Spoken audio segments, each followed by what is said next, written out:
是梦啊！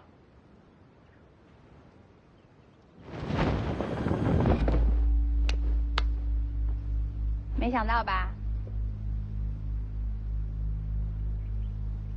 喂，还不叫人救你？你受伤了？在悬崖上跟人打了一架，问题不大。悬崖上人很多。嗯，多，都是来杀你的。你挺抢手啊。打伤你的人呢？下去了。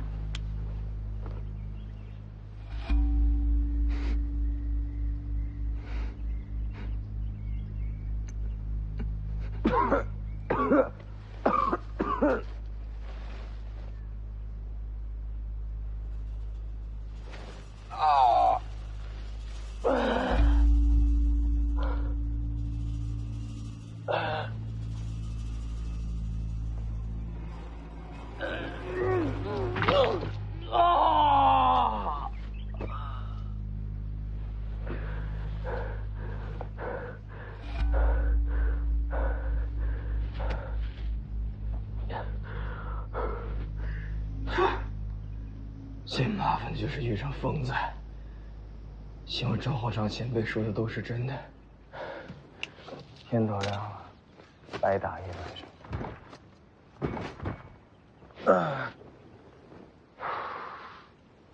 走，吃早饭去。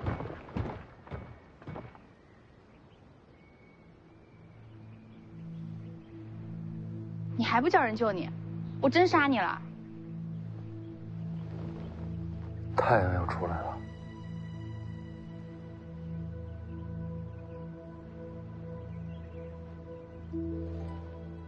再过一会儿，会很好看。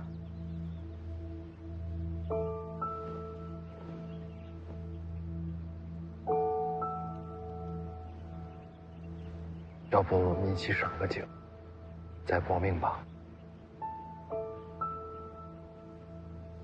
行啊。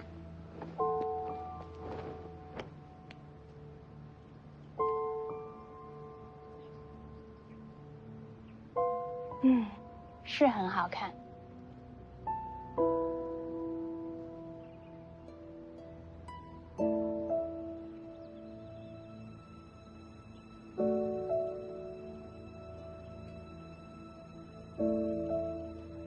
你怎么哭了？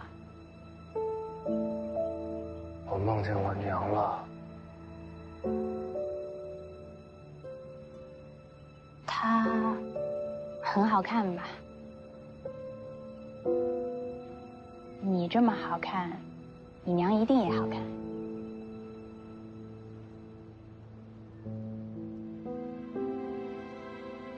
这么多年，其实我一直不相信她已经走了。我一直觉得她活在我心里。其实是我在骗我自己。为什么这么说？他在梦里跟我告别了，他走了，早就走了。只是我到现在才承认这一点。你在梦里跟他告别了吗？没来得及。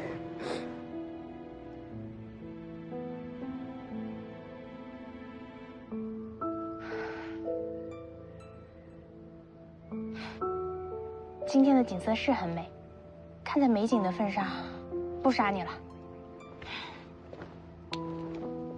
你为什么一定要杀我？我不相信你就为了千两黄金。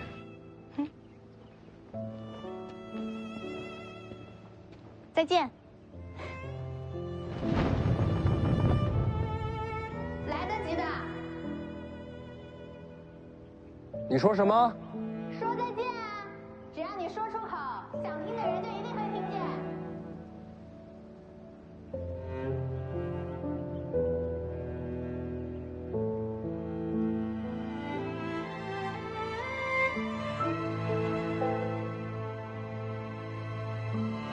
娘，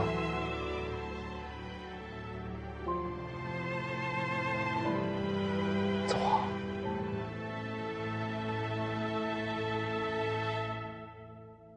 你在梦里见到的天龙就是这样的，仅凭几套纹路、一幅图形，就能让人入梦？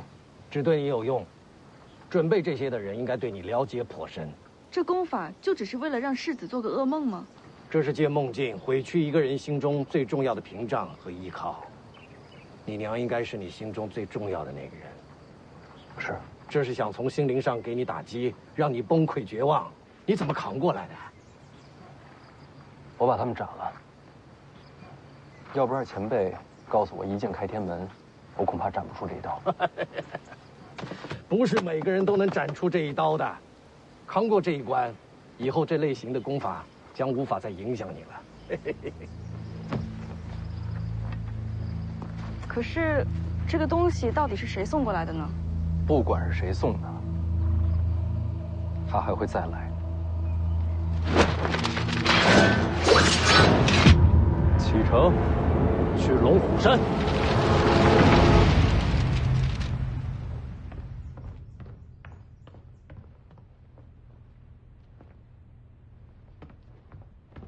陛下召你进宫。哎呦，陛下召你进宫。我再睡会儿。哎呦，哎呦，哎呀，他这时候召我进什么宫啊？扬州急报，你儿子在阳城遇到曹长青了。天下前三。你儿子的侍女是西楚公主，这事儿你知道吧？知道。知道，你还把西楚公主养在府里，让公主当侍女，这才显得咱北凉霸气。曹长青认出了西楚公主，对你儿子出手了。哎呀，那不是还有这个李淳刚呢吗？李淳刚和曹长青交手一招，未分胜负。临走的时候传下话，要重回蜀地。你家那侍女将是女王。让女王当侍女，这回她威风大了。还威风呢。从各方面查证来看，那个叫江泥的从小就尝试要刺杀徐凤莲。命里有桃花劫，女人都恨他。你想明白了没有？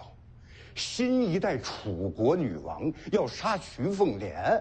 哎呀，这回我终于可以睡一个踏实觉喽！哎呦，你还真睡啊，徐骁！哎呦，别嚷嚷，来来来，一块跟我个儿躺会儿，躺会儿啊！哎呦。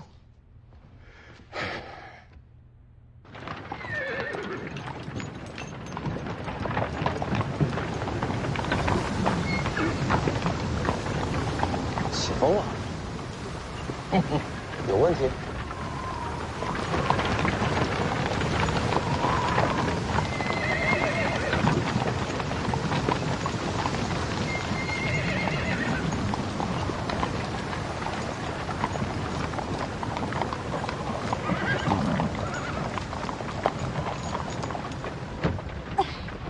江泥，小生气，是曹长青引起风沙。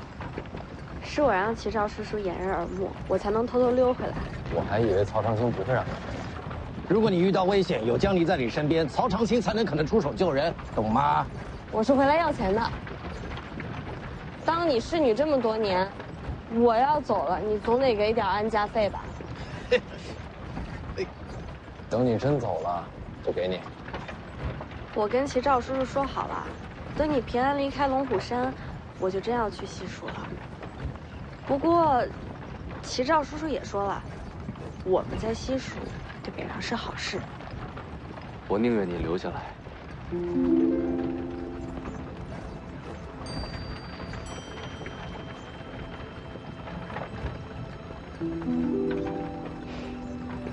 留下来被你使唤吗？好啦，你留意着点，除了身边最信任的人，你可别让别人知道我又回来了。于有为呢？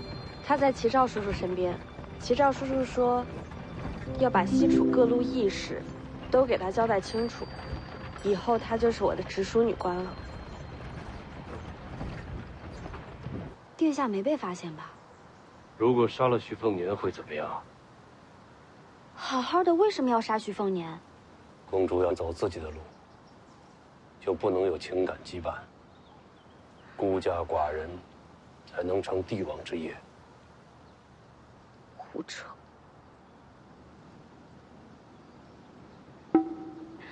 我说错话了，我不是这个意思。我知道了，那就不杀徐凤年。有李春刚在，杀不了。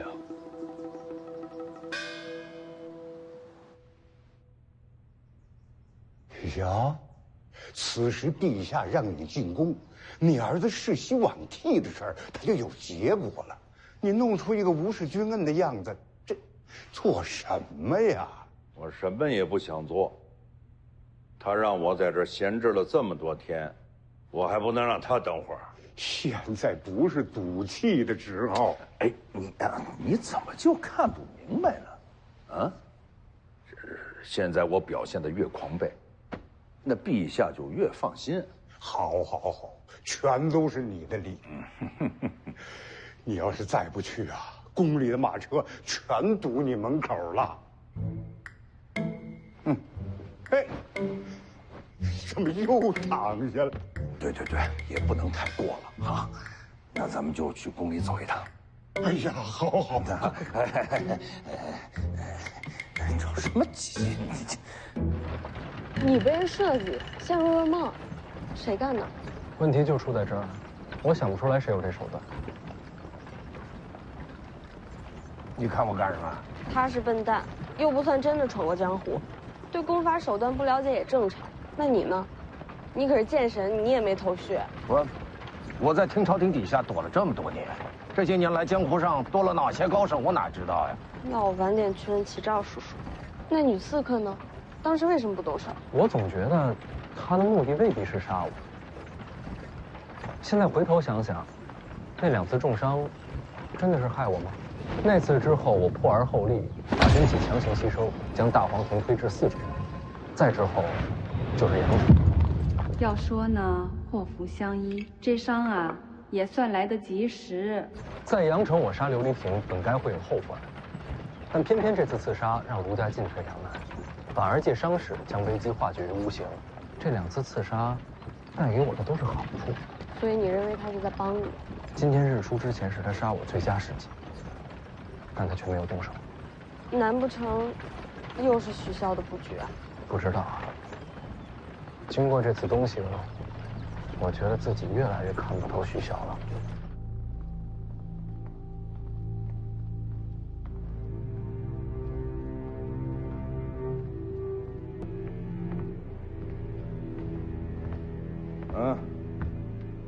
这张宰辅来得早啊。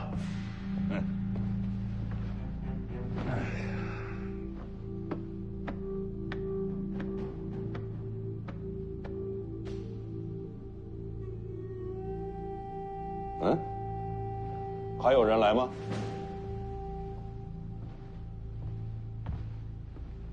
陛下还招了大将军顾建堂入宫，无奈顾将军旧伤复发，今日来不了了。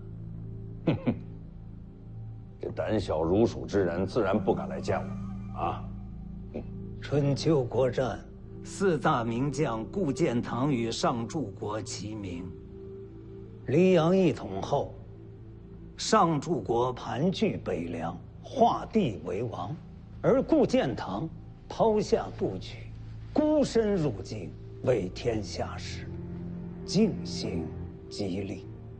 蜀中蜀间，天下人自有公论。自然是顾建堂这阴损之祸，才是最终。所以，顾建堂或许才是接手北凉的最好人选。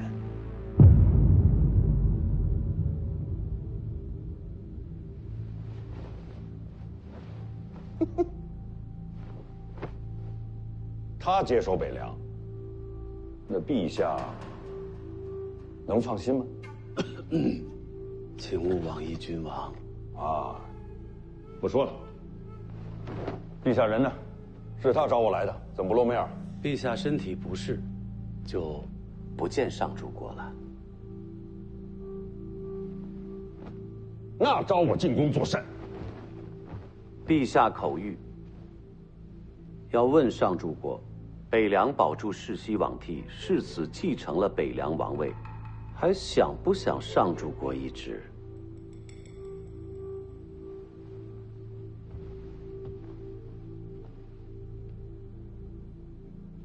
买卖嘛，有得有失，啊，哈哈，我懂。你懂什么？臣年迈昏昧，不堪重任，明日就上书，请辞上柱国之位。好，陛下说了，就不要接旨那一套繁琐的事了。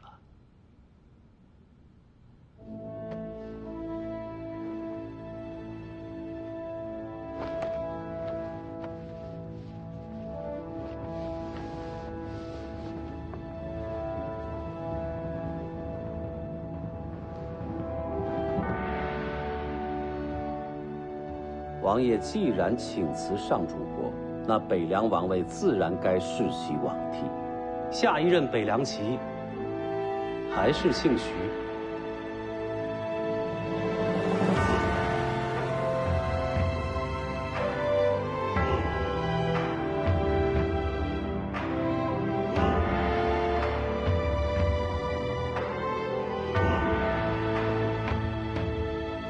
这是朝堂，真当是商贾交易吗？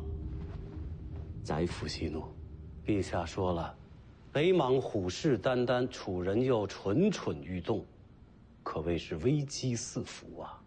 还需北凉镇守天下，为国解忧呢。北凉世袭罔替，未来终是祸端。臣请见陛下。陛下不是，就不见了。还有啊，陛下说了，今日之事，特地请张宰辅做个见证。日后朝堂之上，希望不要有人对此事妄加评论。悠悠众口，堵得住吗？旁人堵不住，张宰辅自然无妨。看来在陛下心里啊，张宰辅一人就可以震慑百官，如此重信，让人羡慕。臣殚精竭虑，一心只为黎阳盛世，私心天地可照。宰辅放心，你这话我定会禀于陛下。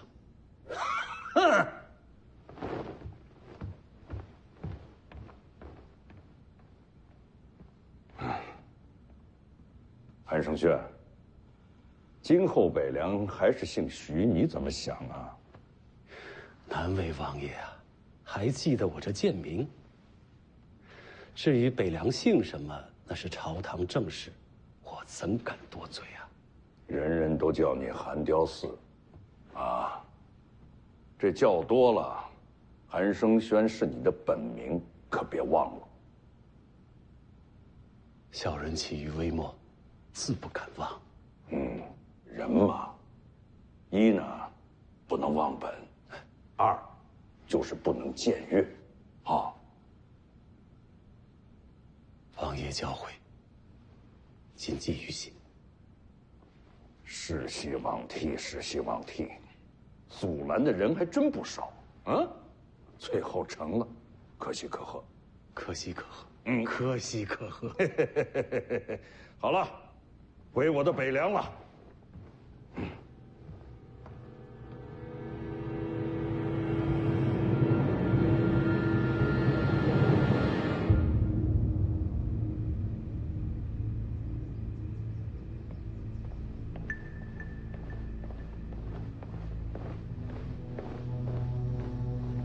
陛下果然把世袭罔替给了徐骁。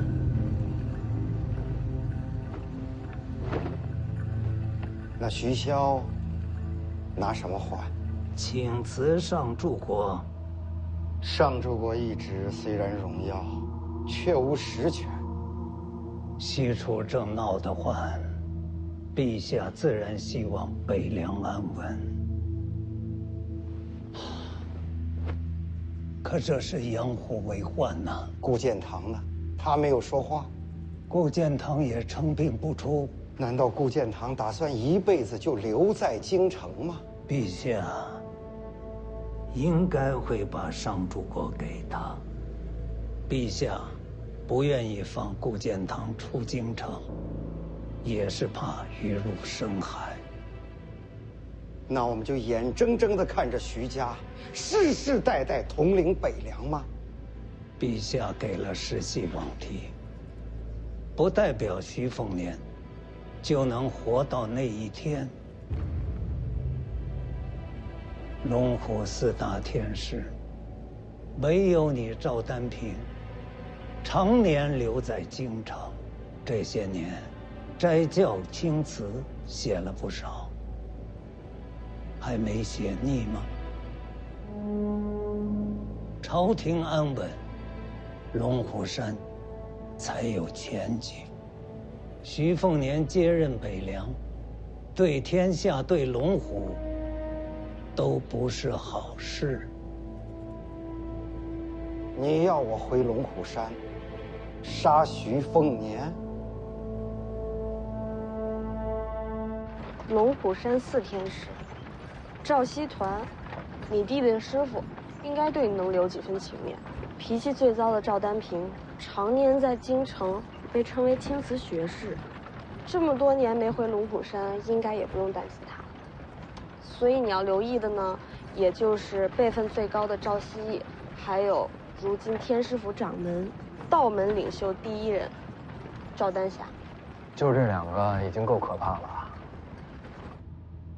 徐凤年是北凉世子，真杀了他，徐骁就敢马踏龙虎山。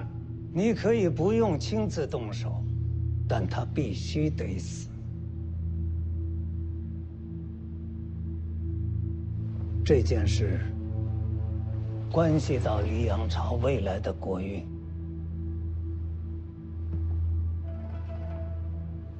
你们龙虎山既然承受了朝堂的好处，那就该为国尽忠。啊，对了，除了徐凤年，还有1人要杀。还有谁？赵凯。他又是什么人？寒雕寺的弟子，陛下的私生皇子。眼下正一路追杀徐凤年。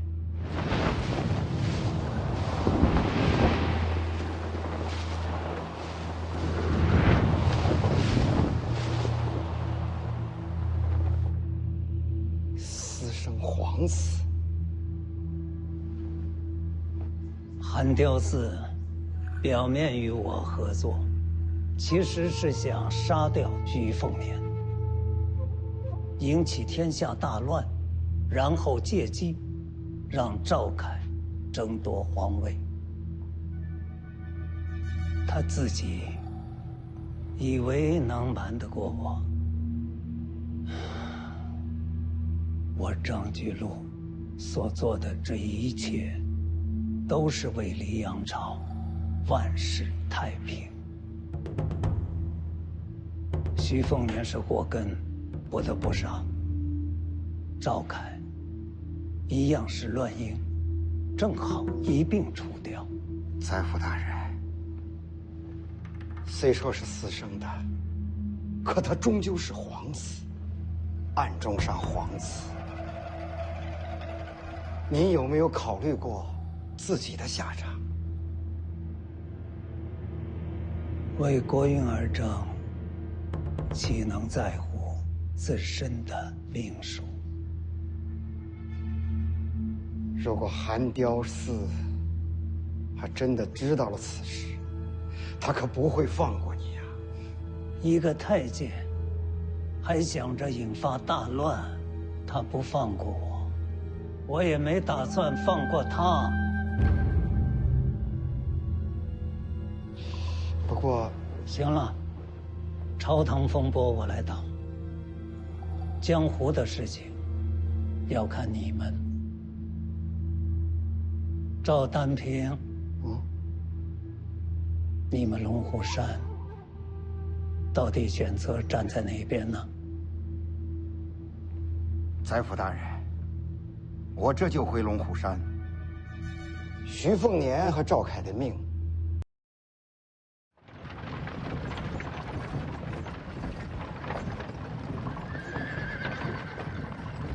好像有马队逼近。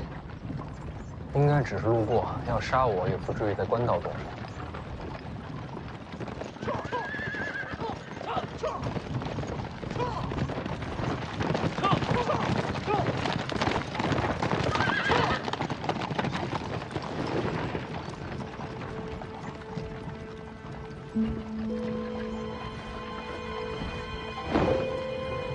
干嘛？那女的你认识？轩辕清风。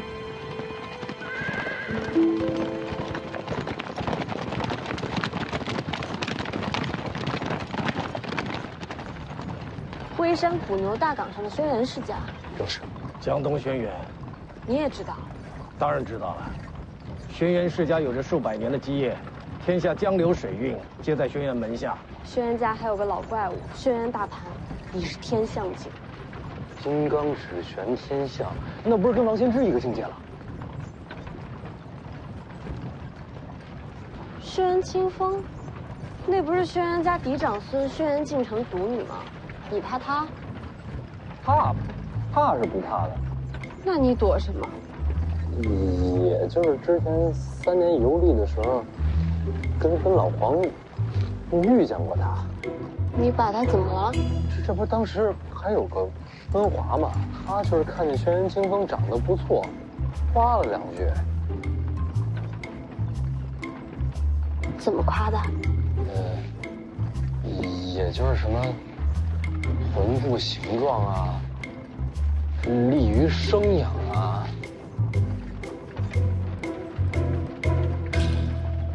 温华说的。然后这轩辕清风他不讲道理啊，他追着我们打，就这么点小路口。江湖儿女嘛，应该大气些啊。人家没杀你就够大气的。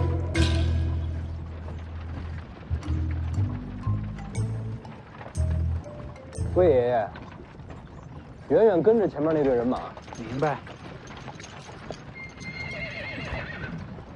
你这什么表情？不是躲吗？跟着干嘛？轩辕家有用啊！轩辕家族掌控天下水脉，辉山跟龙虎山一江之隔，仅凭一个世家可以和龙虎4天师分庭抗礼，多高的地位！所以徐骁让你联姻？绝对不是。实不相瞒，这一行轩辕家本来就是要去拜访他，倒是遇着这轩辕清风是个意外。看这方向，他也是去辉山。他们家掌控天下水脉，他怎么不坐船改骑马了？要不你去问问？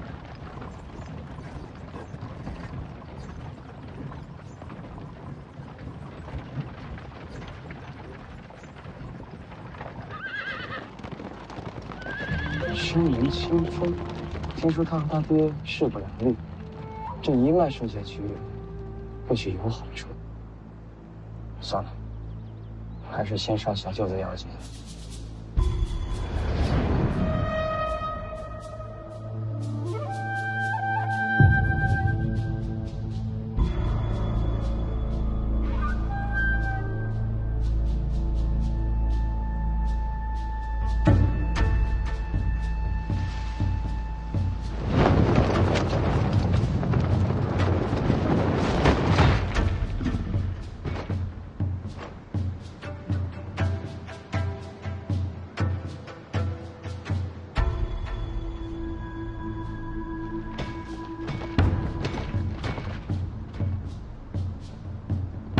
车祸的，并无恶意。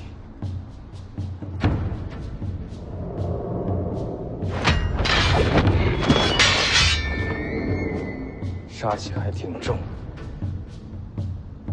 好盔甲，好刀法。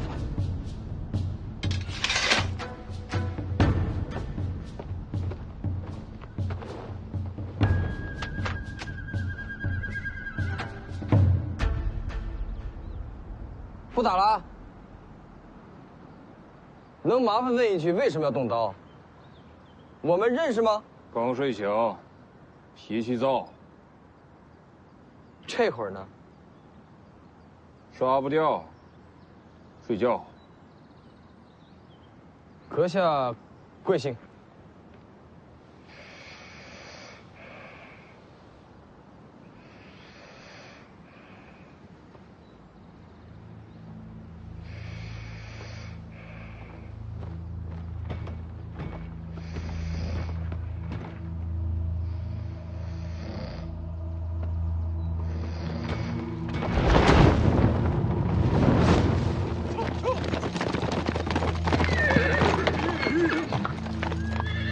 小路更近，能早归回山。走小路。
打路，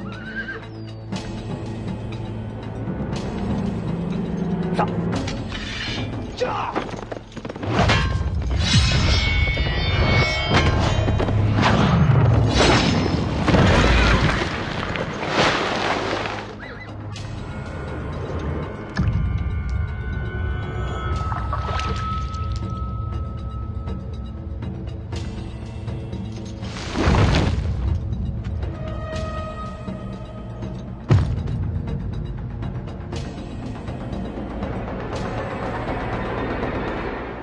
袁庭山，小姐这是要回山？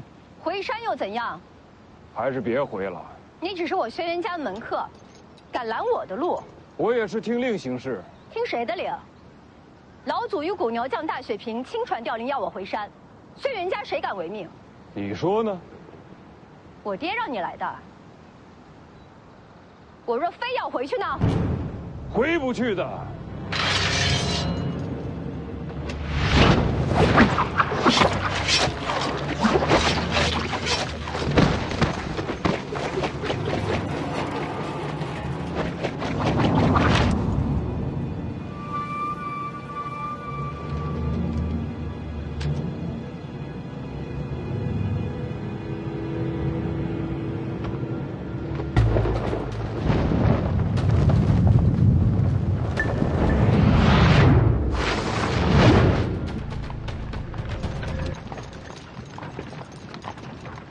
杀性都重，谁家有这般的？你们是谁？我家公子是来救姑娘的。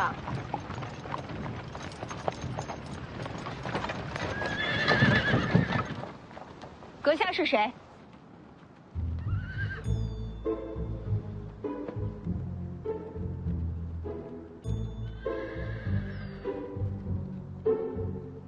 人在问你话呢。要不然我不露面。那你费劲救人家干嘛？你想啊，当年我也就是夸了他几句，而温华也就是夸了他几句，他就追着我们打了几条街。这如今我救他一命，也算是扯平了吧。多谢阁下相救，还请当面道谢。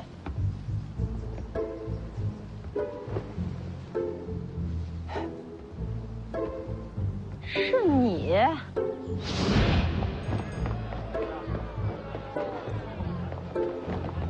你给我站住！老黄，放弃！文华，姑娘，你听我解释，这好屁股、好生养，那都是夸人的好词儿啊。看什么看？哎，不只是屁股，你看这腰也好，杨柳水蛇、黄蜂，这都能对得上。好身材，好曲线。杀了你臭流氓！哎，轩辕姑娘好呀。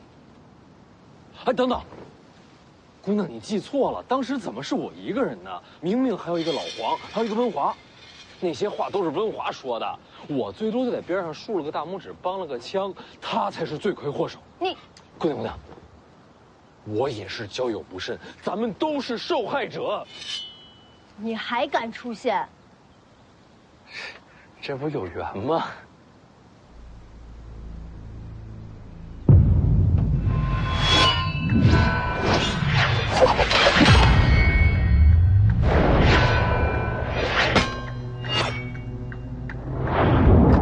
后会有期。蜀修，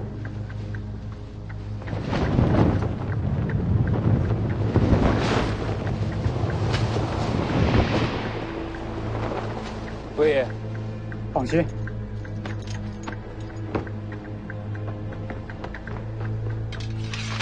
他逃不掉的。你到底是谁？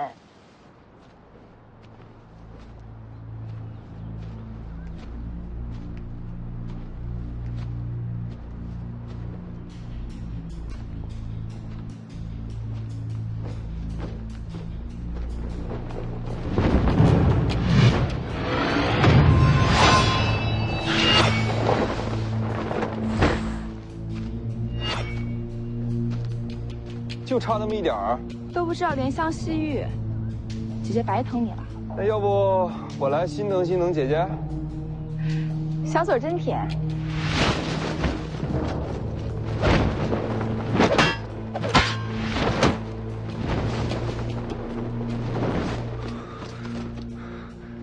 又跑了，逃袭到老娘头上了，就在前面，追！你是北凉徐凤年？我这个身份人人喊打，用不着假扮吧？刚才要拦着你那个人是谁啊？与你何干？看来是有人不想让姑娘回辉山，不如同行。这一路可不好走。你许萧儿子？姑娘是彩礼清楚这关系？这么看来，是有些像。姑娘，你说什么？你也上辉山？我去龙虎，一江之隔。刚好，同行一段。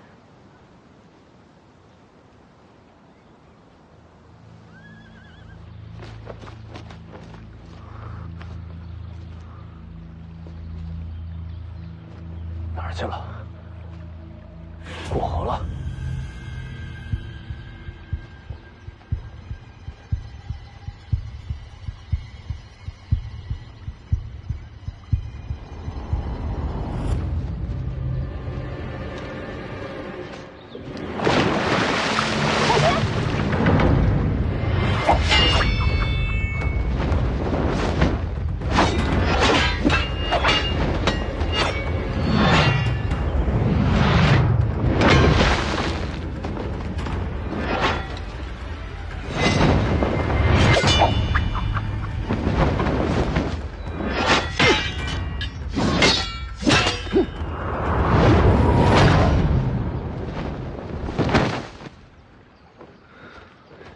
多谢前辈。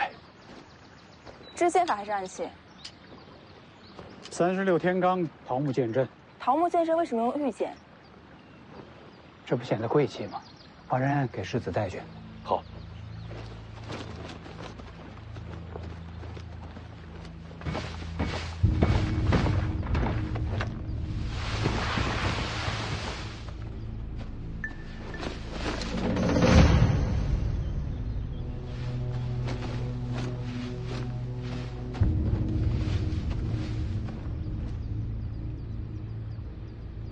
不可能啊！我这权力一掌，就算不死，也不可能这么悄无声息的逃走。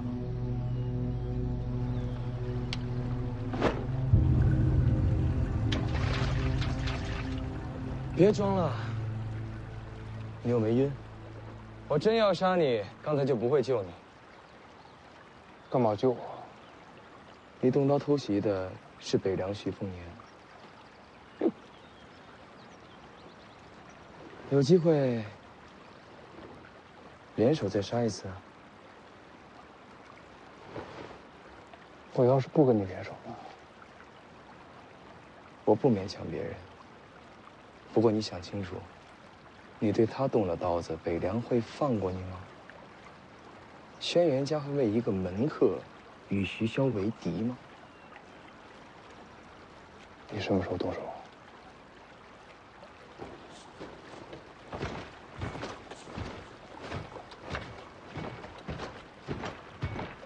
下次见面再聊。希望你能活到那时候。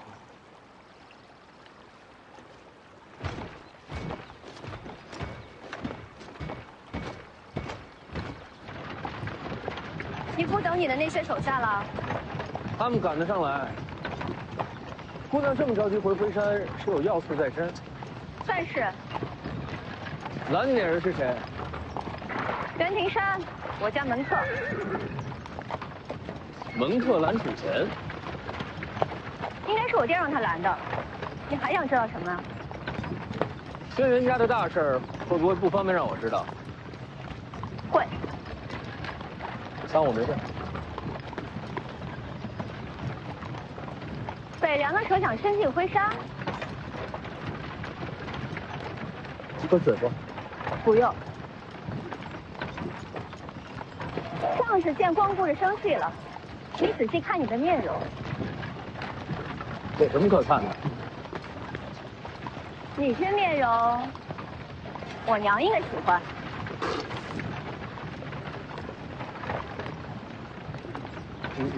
我歇会儿。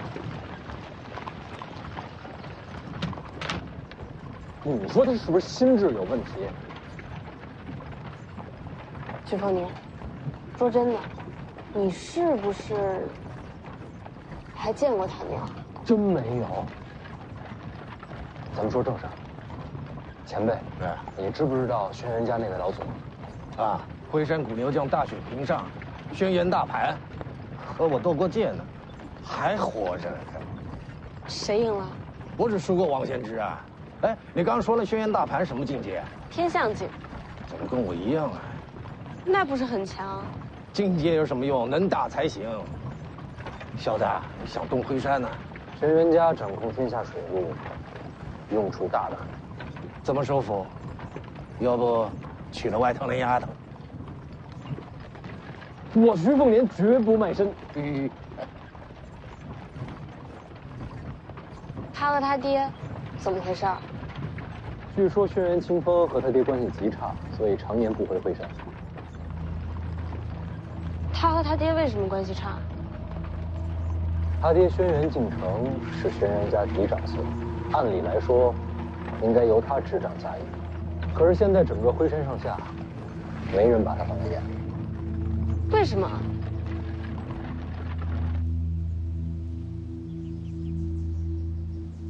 他只爱看书，不曾习武。爱看书有什么不好啊？轩辕一族毕竟是江湖世家，那是长不了家业。不仅不习武，据传他性子软弱，不成大器，是个废物。那不是跟你一样？什么叫跟我一样？你之前的名声不就是跟他一样？我也是啊，我之前的名声没准比他还差。你小子心狠，藏得深。轩辕家族那小子搞不好也是如此。若真如此的话，他藏的可比我久。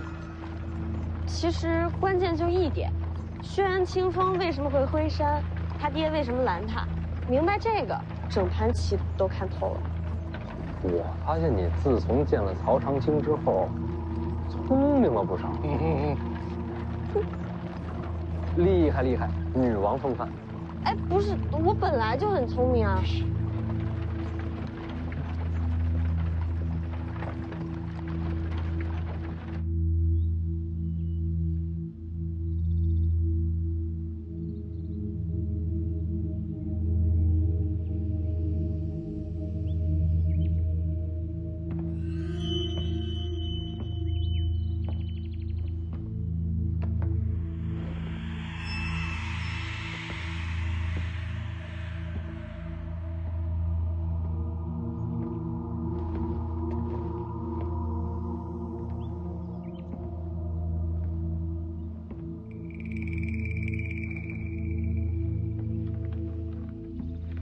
大哥天天读书，读出什么来了？读春秋大义，读众生碌碌，读是非曲直，读大道无形。读这么多，有什么用？有用，心不会乱。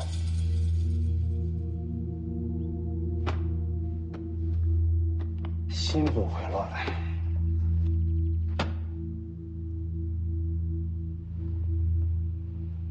我刚刚听说一件事情，那个耍刀的门客叫什么来着？袁庭山。对，袁庭山。我听说他下山了，在下山前好像还见过大哥。有这回事？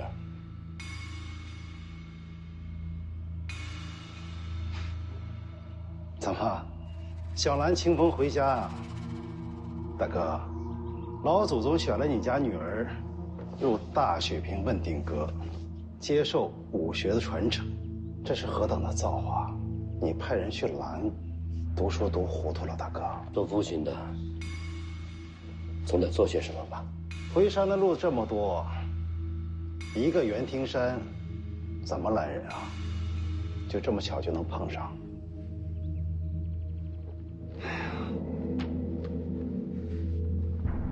笑话也听够了，我就不陪大哥了，我还得去问候嫂子。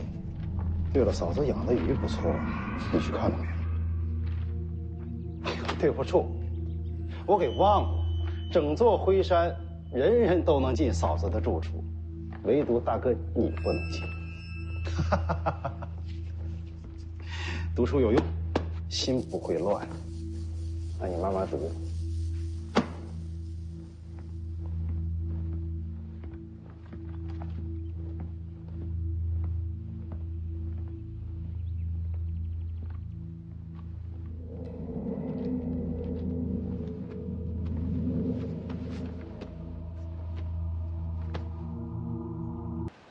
我闲逛一会儿。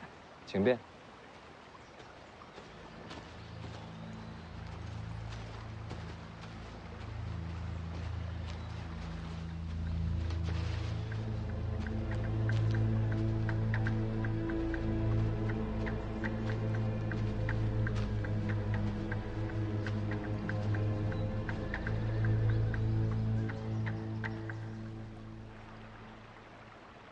小子，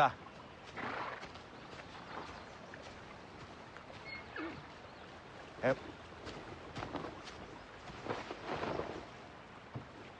不闷吗？出来走走。你傻了吗？明面上我被齐兆叔叔给带走了。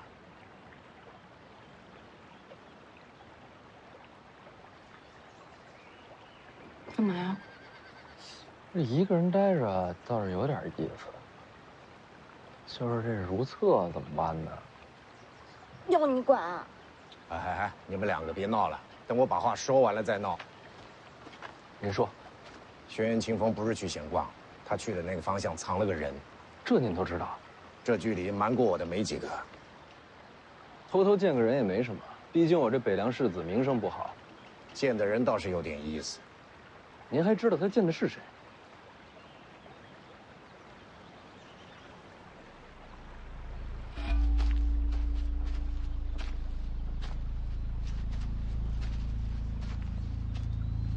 受伤了，3人围攻，被打了一掌，伤重吗？搞不好会死啊。这么严重？还能坚持回山？我爹给你什么命令啊？不能伤你，不能让你回山。那老祖为什么召我回山？让你入问鼎阁，受老祖亲传。天大好事儿啊！我那叔叔都没拦我，反而自家亲爹怕我一步登天。你爹早有准备，你身边人全是他眼线。我知道。小路更近，能早归回山。走小路。一次铲除干净，还挺顺利，莫名其妙冒出个世子。你对徐凤年动刀做什么？忍不住。什么叫忍不住？忍不住想看看，这种高高在上的世子，死的时候会是什么样。袁庭山，别真变成疯子。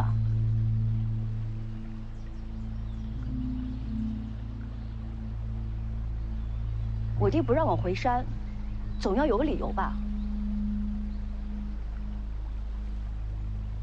他没说。算了，反正大局已定。回山后你安心养伤，今后自会给你机会习得问定阁内绝学。好。抄小道回去吧，别让人瞧见。去吧。我在辉山等你。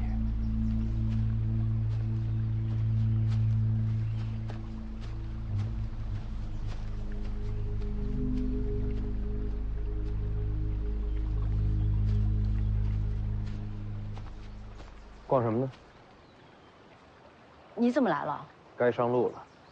好。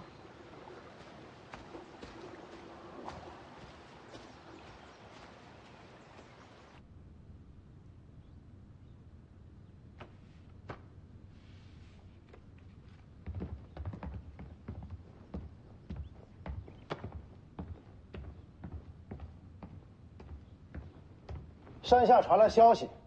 我那侄女已经在江边了。久别重逢，大哥应该跟我一起去山下接人。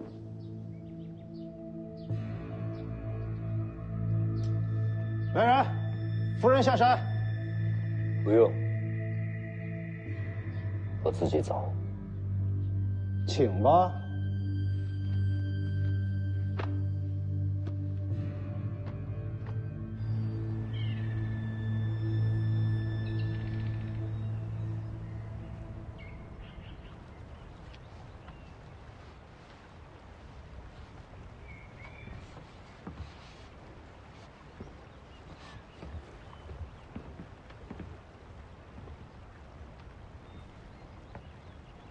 大哥也多久没下山了？站得稳吗？要不要找人扶你？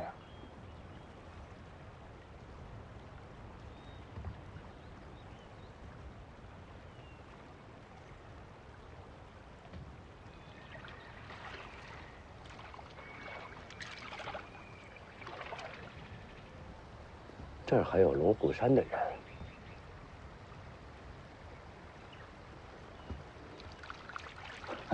打鱼的，这离着龙虎山近，个个都披个道袍。讨根骨的。根骨。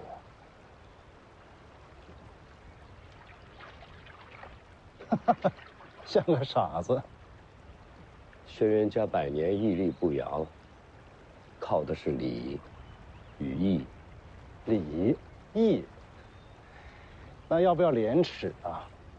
大哥，你真的是读书读傻了。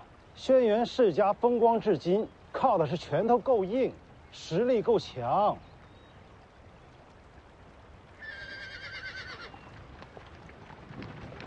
你看，人到了。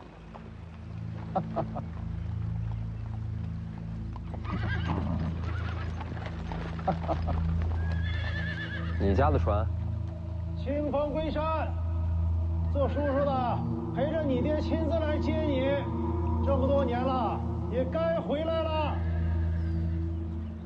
老祖宗要收清风，谁也拦不住。声音最大的那个就是你三叔轩辕敬轩吧？听说这么多年，轩辕家一直由他执掌家业。别的不说，嗓门不错。多谢许世子，告辞。这就走了？徐世子，辉山不会跳进浑水，也不会依附北凉，就此道别。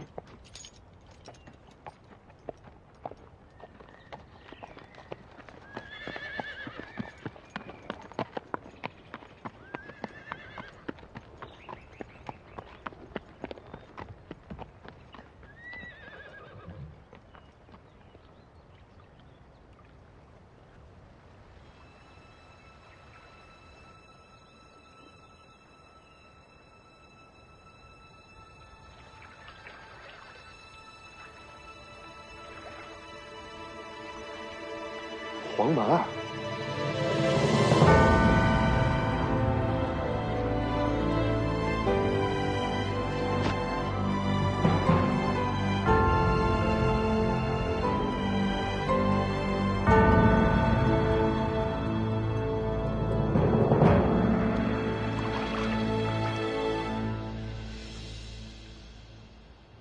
这看什么呢？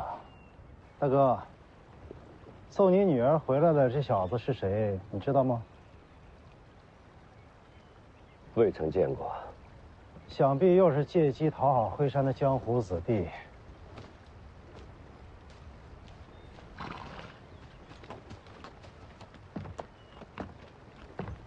清风，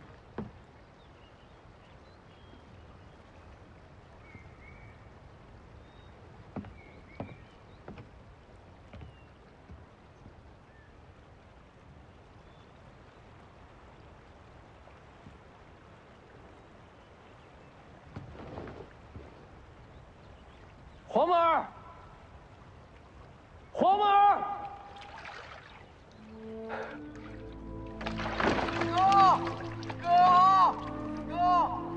哦，这是对兄弟啊！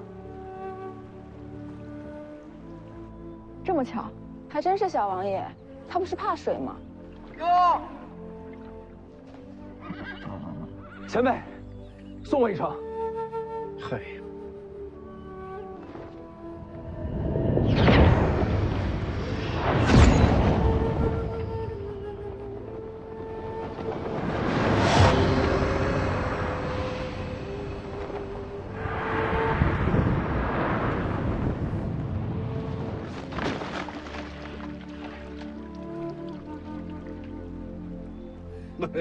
没想到老夫的两袖青蛇竟然成了坐骑了。收钱啊！嗯，租牛租马都要收钱，你可别便宜他。哦，小丫头。哥，哥，不是怕水吗？已经不怕了。山上啊，有些山楂已经熟了。自打那天起啊，这孩子就天天在江边等你，等着等着，他就不怕水了。了不起！啊哥，老于，咱们入乡随俗，吃点斋饭就行了，别让你师傅为难。没事，老道士师傅不为难，他会做鱼汤。哥吃鱼。哼，这天天吃斋菜也不是个事儿啊！上龙虎可别提鱼的事儿啊！好仙，没人提鱼。哎呀，把鱼放下吧。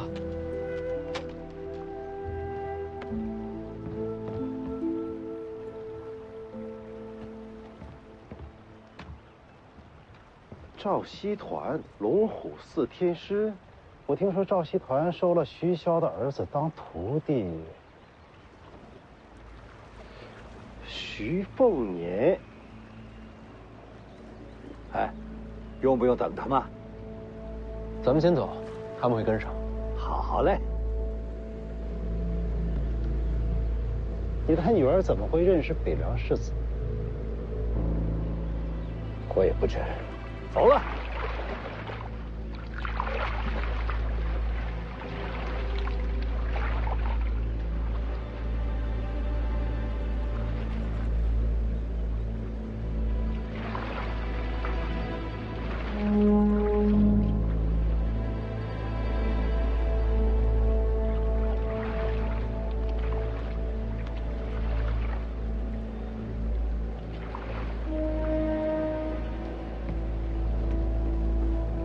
回山。